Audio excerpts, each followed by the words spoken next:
మన దేశంలో అత్యంత ధనవంతులు అనగానే అందరికీ గుర్తొచ్చేది అంబానీలు, అదానీలే. వీరి విజయానికి ఎన్నో కారణాలున్నాయి. అయితే వీరందరికీ కామన్గా ఉండే ఒక అలవాటు మాత్రం కోడి కోయిక ముందే తెల్లవారుజామునే లేవటం. అలా లేచి తమ పనులు ప్రారంభిస్తారు. మన దేశంలోనే కాదు, ప్రపంచంలోని ధనవంతుల్లో 75% మంది ఇలా తెల్లవారుజామునే లేస్తారట.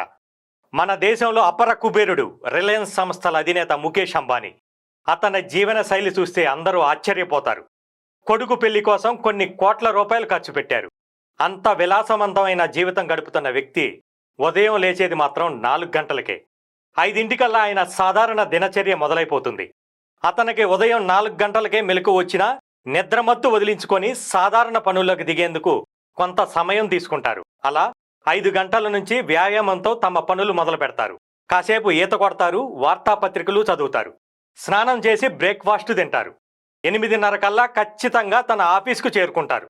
తన తండ్రి తన రోల్ మోడల్ అని, అతను ఏ రోజు పొద్దెక్కేదాకా నిద్రపోవటం తాను చూడలేదని అంటాడు ముఖేష్ అంబానీ. ఇక పెప్సికో అధినేత్రి ఇంద్రా నూయి, ఈమె గురించి ఎంత చెప్పినా తక్కువే.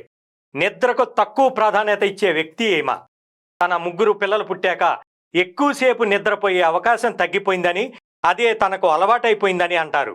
అందుకే ఆ అలవాటు వల్లే ఉదయం 4 గంటలకే ఆమె నిద్రలేస్తారట. 7 ఆఫీసులో ఉంటారు. సాధారణ ఉద్యోగిలాగే తన సమయానికల్లా ఆఫీసుకు చేరుకుంటారు.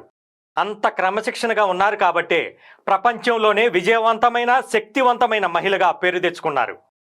విప్రో వ్యవస్థాపకుడు అజీం ప్రేమ్జీ కూడా తెల్లవారుజామున 4:30కే నిద్రలేస్తారు. అతను నివసించే బంగ్లాలో 4:30 నుంచే బల్బుల వెలుగులు మొదలవుతాయి. ఒక కాఫీ తాగి రోజును మొదలు పెడతారు. ఆయన ఆఫీసు పనిని ఉదయం 5 గంటలకే ప్రారంభిస్తారు. ఇంత కష్టపడతారు కాబట్టే విప్రోను దేశ విదేశాలకు వ్యాపించేలా చేశారు. కేవలం వీరే కాదు, సిస్కో, మొటరోలా వంటి సంస్థలకు పనిచేసిన వ్యాపార దిగ్గజం Padmasree Warrior, Apple CEO Tim Cook వంటి వారంతా కూడా ఉదయం 4:30కే నిద్ర లేవటం అలవాటు చేసుకున్నారు.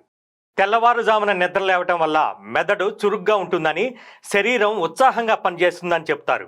అంతేకాదు, రోజులో ఎంతో సమయం మిగిలిపోయినట్లు అనిపిస్తుందని, ఉదయం పూట ప్రశాంతంగా ఉంటుందని చెప్తున్నారు. కాబట్టి అధికంగా నిద్రపోయేవారు వీరిని ఆదర్శంగా తీసుకోవాల్సిన అవసరం ఉంది. ధనవంతులు కావాలని కోరుకుంటే సరిపోదు, అందుకు తగ్గట్టు కృషి చేయాలి. పొద్దెక్కేదాకా నిద్రపోయేవారు ఎప్పటికీ విజయాన్ని సాధించలేరన్న విషయాన్ని గ్రహించాలి.